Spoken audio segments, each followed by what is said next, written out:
Au cas où vous seriez passé à côté, Stranger Things est une série de science-fiction fantastique horreur commencée en 2016 et mettant en scène principalement des adolescents confrontés à des machinations industrielles, entraînant l'apparition de divers monstres. Et dans cette saison 4, bien plus dure, au milieu des histoires de harcèlement et de torture, apparaît un nouveau monstre à l'apparence Lovecraftienne, surnommé Vecna, qui maudit ses cibles, et c'est ce dont on va parler aujourd'hui.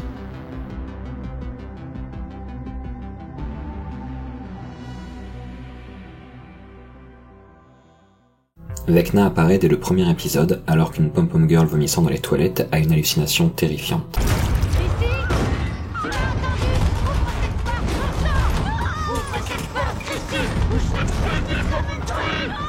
Et alors qu'elle est chez un dealer pour essayer de s'acheter un peu de tranquillité, elle se retrouve dans une sorte de transe et plongée dans un cauchemar apparemment créé à partir de ses souvenirs.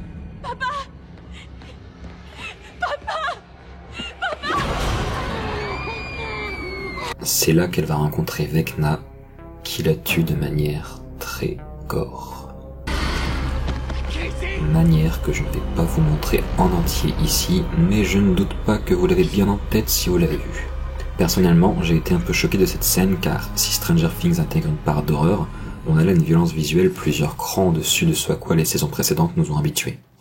Nos protagonistes vont récolter le témoignage de son dealer qui pensait que personne ne le croirait, et c'est là que le nom de Vecna va être attribué à ce monstre. Elle était ensorcelée.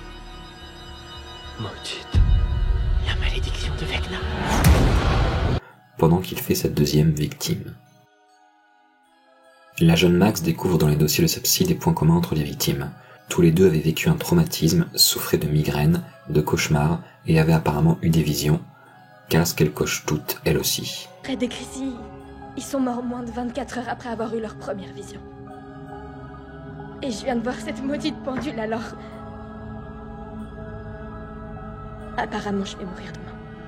Après avoir écrit plusieurs lettres de testament, elle en lit une sur la tombe de son frère et c'est là qu'elle va se faire frapper. Constatant qu'elle se retrouve en transe comme Chrissy, le groupe contacte d'autres membres et en partie chercher les informations. Ceux-ci proposent d'essayer d'utiliser la musique suite à une petite visite médicale. Qu'est-ce que c'est quoi ta chanson préférée? Pourquoi Robin a dit que si Max écoutait... Bref, c'est trop loin à expliquer. Alors que Max est prise au piège par Vecna, sa chanson préférée qu'on lui met dans les oreilles ouvrant de fenêtre dans cette espèce de monde cauchemardesque. Malgré ça, ses amis voient avec horreur son corps s'envoler comme Chrissy précédemment. Mais Max réussit, à force de volonté, à s'échapper de l'entrain de Vecna et à s'enfuir, non pas sans difficulté, jusqu'à émerger de ce monde cauchemardesque.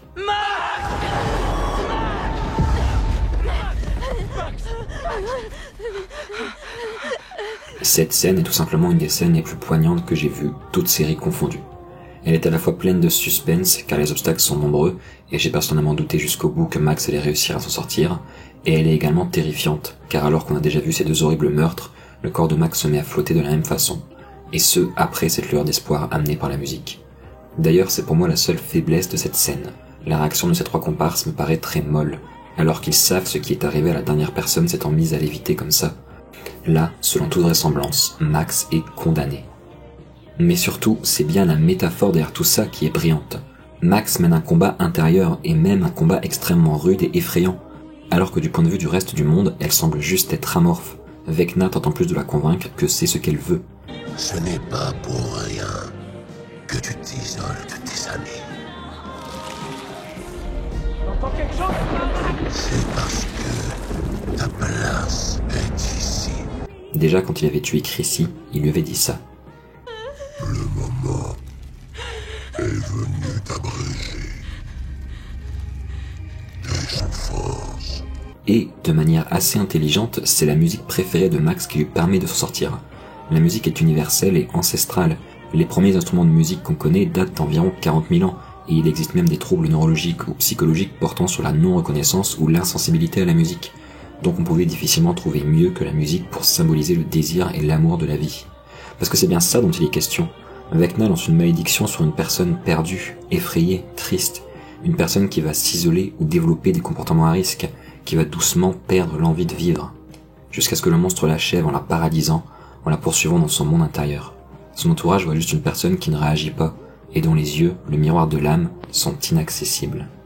Une personne qui va finir par être suspendue dans le vide, avant de mourir violemment.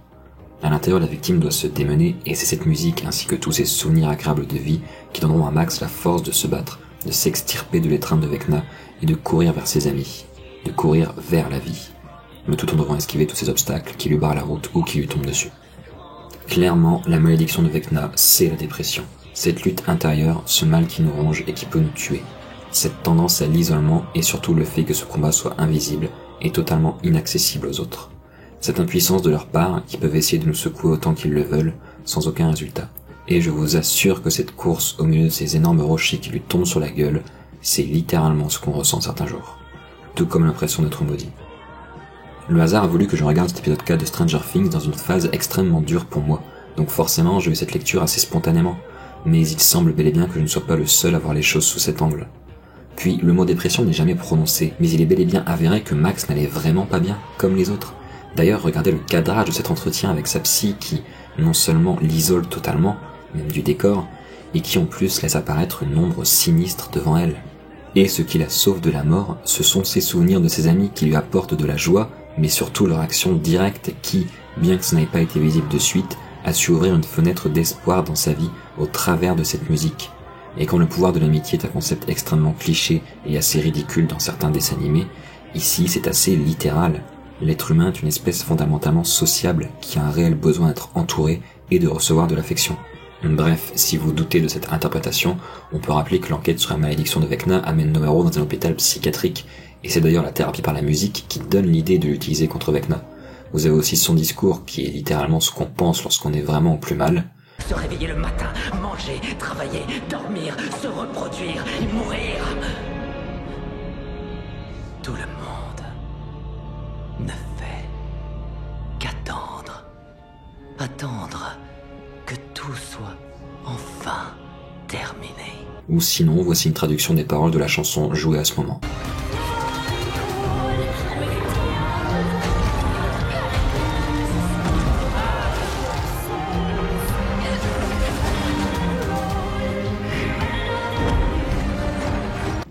Bon, il semble que la chanson ne parlait pas particulièrement de dépression à la base, mais elle s'interprète parfaitement comme ça également. Personnellement, je ne vois pas comment tous ces éléments pourraient être fortuits, et je suis heureux qu'une série si populaire aborde cette thématique de manière aussi intelligente. J'ai déjà regardé cette scène une bonne vingtaine de fois, je pense, et même si j'en pleure souvent, ça me fait paradoxalement un bien fou. Et je voudrais adresser un petit message à ceux qui en sont atteints. Peu importe qu'on parle de dépression, de troubles de l'humeur, de troubles anxieux, autant de subtilités psychiatriques et d'affections souvent très corrélées les unes aux autres. Je vous envoie tout le courage et tout le soutien que je peux vous exprimer. Surtout, faites-vous aider par des professionnels et tournez-vous vers vos vrais amis. Dites-vous bien que vous n'êtes pas seul, nous sommes hélas très nombreux, et vous trouverez forcément quelqu'un qui comprend votre peine. Et maintenant, j'aimerais m'adresser à tous les autres. Vous connaissez quelqu'un atteint de dépression. C'est une certitude absolue. Peut-être que vous ne le savez pas, donc soyez ouverts et n'hésitez pas à parler à vos proches si vous voyez un changement de comportement. Et ne culpabilisez pas de ne pas avoir vu les choses plus tôt. Je m'en veux, tu sais. Je m'en veux de ne pas avoir été là. C'est pas ta faute. De toute façon, nous-mêmes, on ne le voit pas forcément tout de suite. Pour finir, j'aimerais pointer du doigt une chose très importante. Max a dû s'échapper des griffes de Vecna et courir vers son salut elle-même. Elle s'est bel et bien échappée activement, mais c'est réellement ce petit geste de ses proches qui lui a permis de tracer sa propre route. Si vous connaissez une personne atteinte de dépression, vous ne pouvez pas la sauver, mais vous pouvez lui donner la possibilité de se sauver elle-même.